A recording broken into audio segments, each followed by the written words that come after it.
여러분, 우리는 왜 종교를 만들었을까요? 과학과 이성이 세상을 지배하는 오늘날에도 종교는 여전히 강력한 힘을 발휘하고 있죠. 때로는 마음을 어루만지는 따스한 위로가 되고 또 다른 때에는 깊은 상처를 남기는 갈등의 씨앗이 되기도 합니다. 이 거대한 질문 앞에서 우리는 어떤 답을 찾을 수 있을까요? 종교는 단순히 개인의 믿음 영역에 머무르지 않았습니다. 인류 문명의 흥망성쇠를 결정하고 전쟁과 평화의 역사를 가르며 찬란한 예술과 심오한 사상을 꽃피웠던 가장 근원적인 힘이었음을 우리는 종종 잊고 지내곤 하죠. 오늘부터 시작될 이 특별한 여정을 통해 우리가 미처 알지 못했던 종교의 진짜 얼굴을 만나보시게 될 겁니다. 수천 년의 시간을 거슬러 올라가 종교가 어떻게 인류의 삶과 역사를 직조해 왔는지, 그리고 그것이 오늘날 우리의 세계와 삶에 어떤 영향을 미치고 있는지 그 거대한 흐름을 이해하게 되실 겁니다. 인류의 시작과 함께 태동한 원시신앙부터 현대사회의 다양한 종교적 현상에 이르기까지 인류와 종교의 오랜 동행을 함께 탐험해 보시죠. 인류의 역사를 거슬러 올라가 보면 종교는 아주 먼 옛날 우리 조상들이 이 세상에 첫 발을 내디뎠을 때부터 함께 해왔다는 사실을 발견하게 됩니다.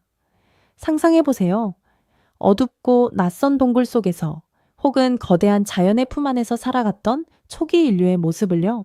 그들은 삶과 죽음, 해가 뜨고 지는 현상, 번개와 폭풍, 그리고 풍요로운 수확과 예측 불가능한 재해 앞에서 얼마나 많은 질문을 던졌을까요? 이 모든 현상들 앞에서 느꼈던 경외심과 함께 언제 닥쳐올지 모르는 미지의 위협에 대한 원시적인 두려움은 곧 신앙이라는 형태로 발현되기 시작했습니다. 어둠이 짙게 깔린 동굴벽에는 수많은 동물의 형상이 새겨져 있었죠. 오늘날 우리가 발견하는 이 동굴 벽화들은 단순한 그림이 아니었습니다.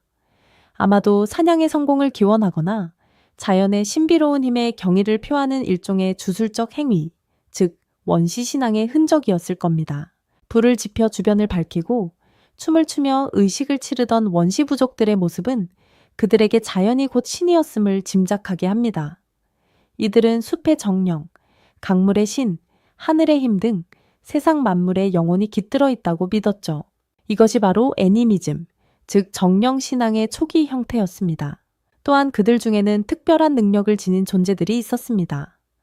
꿈을 통해 미래를 예언하거나 병든 자를 치유하고 심지어 죽은 자의 영혼과 소통할 수 있다고 믿어졌던 이들을 바로 샤먼이었죠. 샤먼들은 부족과 영적인 세계를 잇는 다리 역할을 하며 자연의 힘을 다스리고 재앙을 막아주는 신성한 존재로 여겨졌습니다.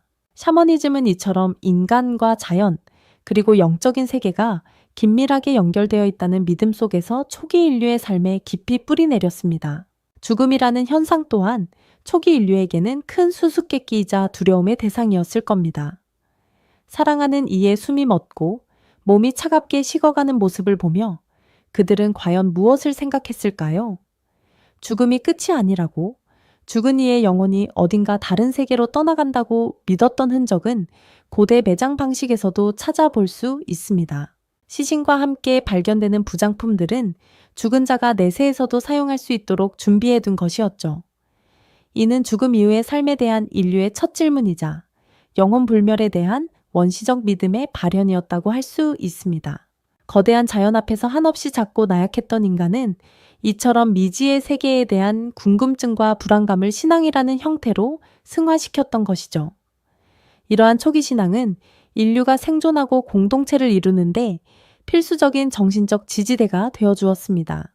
이처럼 인류는 태초부터 죽음과 자연, 그리고 삶의 의미에 대한 질문을 끊임없이 던져왔습니다. 그리고 그 질문에 답을 찾기 위한 과정에서 종교라는 거대한 흐름을 만들어냈죠. 이 초기 신앙의 씨앗은 시간이 흐르고 문명이 발전하면서 더욱 복잡하고 정교한 형태로 진화하게 됩니다. 다음 시간에는 인류가 거대한 문명을 이루면서 어떻게 신들의 세계를 확장하고 신앙이 사회 질서와 왕권을 정당화하는 핵심적인 역할을 하게 되었는지 함께 이야기 나누어 볼까요? 이집트의 파라오와 그리스의 올림포스 신들이 어떻게 세상을 지배했는지 그 웅장한 이야기를 기대해 주시길 바랍니다. 이전 시간에 우리는 인류가 죽음과 자연 앞에서 품었던 원시적인 질문들이 어떻게 초기 신앙의 씨앗을 싹 틔웠는지 함께 살펴보았죠. 이제 그 작은 씨앗이 문명의 비옥한 토양 위에서 거대한 신화의 숲을 이루는 시대로 발걸음을 옮겨볼 시간입니다. 인류가 정착하고 도시를 건설하며 복잡한 사회를 형성해 나가자 신들의 세계 또한 더욱 웅장하고 정교한 모습으로 진화하기 시작했습니다. 이른바 거대 문명과 신들의 시대가 드디어 막을 올린 것이죠. 가장 먼저 떠오르는 곳은 아마도 나일강의 선물, 경이로운 문명을 꽃피운 고대 이집트일 겁니다. 이집트에서 파라오는 단순한 통치자가 아니었습니다. 그는 곧 살아있는 신이자 지상의 신들을 대리하는 존재로 여겨졌죠. 태양신 라의 아들이자 오시리스의 후계자로 불리며 파라오의 말 한마디는 곧 신의 칙령과 다름없었습니다. 이러한 신성한 왕권은 피라미드라는 경이로운 건축물에서 가장 극적으로 드러납니다. 이집트를 넘어 메소포타미아 문명으로 시선을 돌려볼까요? 티그리스와 유프라테스 강 사이에서 번성했던 이 문명 역시 수많은 신들을 숭배했습니다.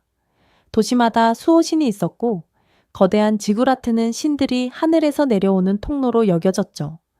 메소포타미아의 왕들은 자신들이 신의 뜻을 받들어 나라를 다스린다고 선언했습니다. 함무라비 법전의 서문에서 보듯 법과 질서 역시 신으로부터 부여받은 신성한 권위로 정당화되었죠. 신들은 그들의 삶의 모든 순간에 함께하며 때로는 영감을 주고 때로는 운명을 결정하는 존재로 인식되었습니다. 이어지는 로마 제국은 그리스의 신들을 자신들의 방식으로 받아들여 즈스는 유피테르가 되고 헤라는 유노가 되는 등 새로운 이름으로 숭배했습니다. 로마인들은 정복한 민족의 신들까지 포용하며 거대한 다신교 제국을 건설했습니다. 황제는 신의 아들로 숭배되었고 로마의 위대한 건축물들, 예를 들어 판턴 같은 신전들은 신들을 향한 경배의 상징이자 제국의 위용을 과시하는 공간이었습니다.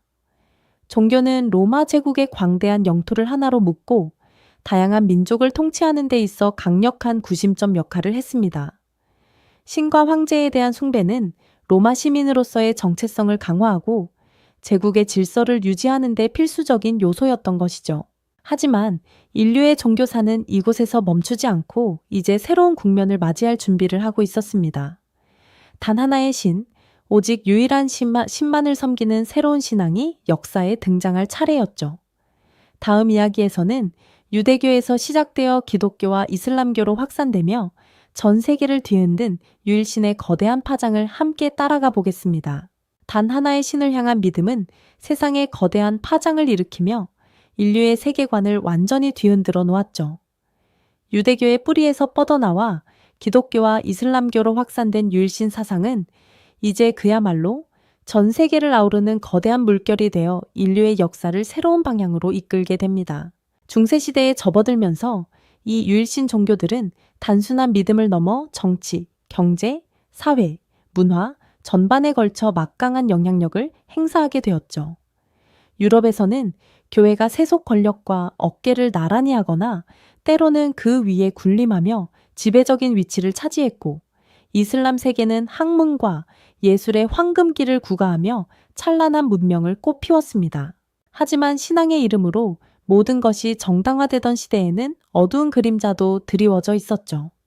성지 회복이라는 명분 아래 수많은 생명을 앗아간 십자군 전쟁은 종교가 얼마나 맹목적인 열정과 잔혹한 파괴를 동시에 불러올 수 있는지 여실히 보여주는 비극적인 예시일 겁니다. 종교적 권위는 때로 이성을 억압하고 새로운 사상이나 과학적 탐구를 이단으로 몰아붙이기도 했습니다.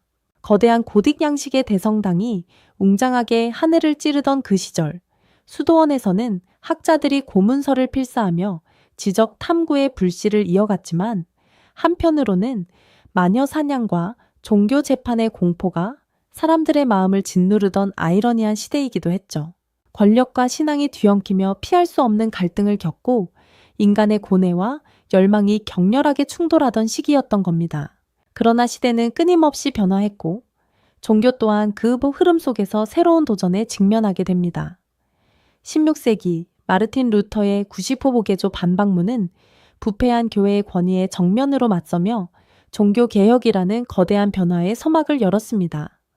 이는 단순한 신앙의 문제가 아니라 개인의 양심과 자유를 향한 인류의 오랜 갈망이 폭발한 순간이었죠. 뒤이어 코페르니쿠스와 갈릴러 같은 과학자들의 등장은 우주의 신비를 밝혀내며 종교적 세계관에 근본적인 질문을 던졌습니다. 지구가 우주의 중심이 아니라는 과학적 진실은 교회의 오랜 가르침과 충돌하며 신앙과 이성이 첨예하게 대립하는 시대를 예고했죠. 계몽주의 시대에 이르러서는 인간의 이성이 모든 것의 척도가 되어야 한다는 사상이 확산되면서 종교는 점차 공적인 영역에서 물러나 개인의 내면으로 향하는 세속화의 길을 걷게 됩니다. 프랑스 혁명은 종교의 권위를 무너뜨리고 세속 국가의 이상을 제시하며 인류 사회의 근간을 뒤흔들었죠. 하지만 그렇다고 해서 종교가 완전히 사라진 것은 아니었습니다. 오히려 종교는 새로운 형태로 변모하며 현대사회의 복잡한 문제 속에서 자신만의 역할을 찾아 나섰습니다. 세계대전의 참혹함 속에서 종교인들은 평화를 위해 희생하고 저항했으며 냉전 시대의 이념 대립 속에서도 인간 정신의 자유를 옹호했습니다. 오늘날에도 종교는 여전히 수많은 분쟁의 원인이 되기도 하지만 동시에 빈곤과 차별에 맞서 사회운동을 이끌고 소외된 이들에게 위로와 희망을 전하는 강력한 힘으로 존재하고 있습니다. 이처럼 인류는 수만 년의 세월 동안 종교와 함께 울고 웃으며 때로는 갈등하고 화합하는 거대한 서사를 써 내려왔습니다. 과학과 이성이 지배하는 현대 사회에서도 종교는 사라지지 않고 오히려 인간 내면의 가장 깊은 곳에서 끊임없이 질문을 던지고 있죠. 우리의 삶에 어떤 의미가 있는지, 죽음 이후에는 무엇이 기다리고 있는지, 그리고 세상의 모든 불평등과 고통의 속에서 우리는 어떻게 살아가야 할지 말입니다. 종교는 단순히 과거의 유물이 아니라 끊임없이 진화하며 인간 존재의 본질을 비추는 거울과도 같다는 사실을 우리는 이 여정을 통해 깨닫게 됩니다. 인류가 직면한 수많은 갈등과 화합의 이면에 항상 종교가 있었고 앞으로도 그럴 것이라는 통찰은 우리에게 종교를 단순한 믿음의 문제가 아닌 인류 역사를 관통하는 거대한 서사로 이해하게 하는 순간을 선사합니다. 종교의 역사를 이해하는 것은 단순히 과거를 아는 것을 넘어 현재 우리가 겪고 있는 수많은 국제 분쟁, 사회적 갈등, 그리고 개인의 정체성을 이해하는 데 필수적인 열쇠가 됩니다. 종교는 지금도 우리의 세계를 움직이는 살아있는 힘이기 때문이죠. 인류가 존재하는 한 종교는 어떤 형태로든 우리 곁에 머물 것이라는 점을 상기하며 다음 세대가 종교와 어떤 관계를 맺게 될지에 대한 질문을 던져봅니다. 이 영상이 도움이 되셨다면 좋아요와 구독 부탁드립니다. 여러분의 응원이 제게 큰 힘이 됩니다. 다음 영상에서도 더 유용한 정보를 공유하겠습니다. 감사합니다.